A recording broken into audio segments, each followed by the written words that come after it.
Good morning traders, Joseph here from Eightcap. So overnight we saw some modest gains. It was a mixed night with the USD. Now the pound was mainly flat to lower, but stocks continued to make new moves. The Dow lagged while the Nasdaq and the S&P hit new records. So just looking at the ASX200 in front of us now, after yesterday's solid session that broke above the resistance that we were watching in the morning, we were really looking for that to close above that level. It did do that, and this morning we've seen a pretty good statement from buyers that they're still in charge and running momentum. So we're seeing record highs being hit this morning. So we're now trading at 69.43, close to 69.44, and it looks pretty good on the ASX at this stage in the morning. We've surpassed that high very early in the session that was seen last Friday after that pullback,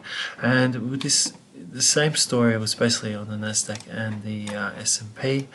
We can see here that yesterday's session broke Friday's highs, and we've seen some more buying so far this morning.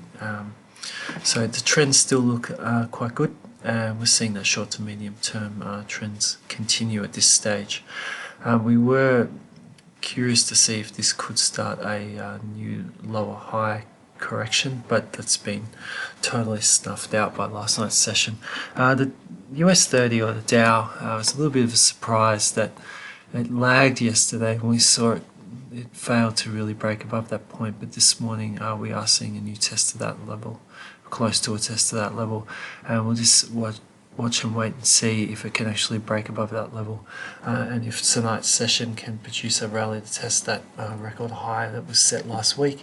The yen was another key mover lower last night. Now the pound was a bit of a surprise. It finished very flat to the yen yesterday, and it also finished lower to the USD. We saw some mixed fortunes for it against the USD as the euro rallied, and we saw the AUD gain as well, but finished well off highs. We're still watching the AUD.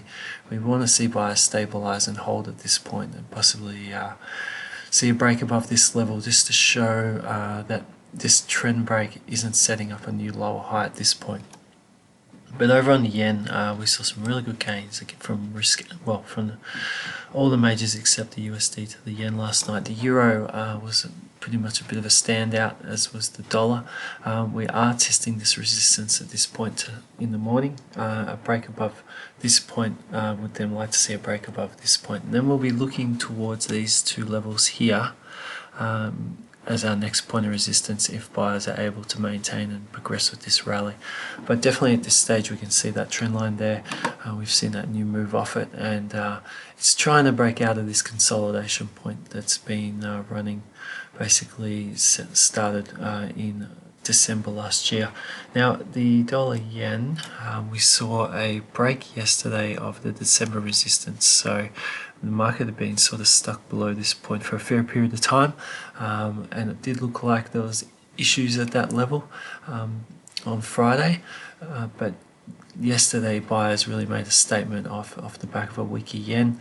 That's mainly due to tensions abating between the US and Iran at the moment, and we saw that really solid rally breaking above that level which we wanted to see. So now we'd be looking if buyers can maintain momentum, a possible extension up to this area, then the possibility of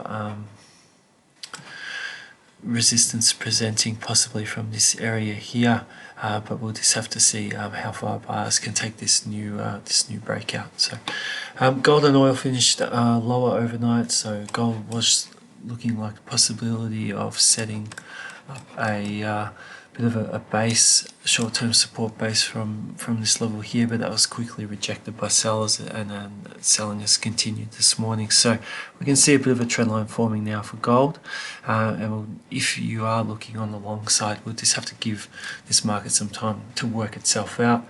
It still has this nice breakout here. We could see a pullback to possibility down to this level, or down to this level here, and then we'll just be looking for short-term support to come in with a higher low pattern or a good rejection candle, and then to set up a possibility to see if buyers are going to resume taking this trend further. If we see a new rally up into this area and fail and start to decline again with a break off that previous low, we could start to see a lower high, suggesting that a medium-term correction is underway. But that's really forecasting kind of talk. We just need to see how price action reacts, and if and when we see a bit of stabilization. So tonight we have key data coming out in the US. It's coming out at 12:30 a.m. Australian Eastern Daylight Time. It's CPI data, so tune into that one. It's normally a big data release and important. So have a fantastic end to your trading day, and until tomorrow, bye for now.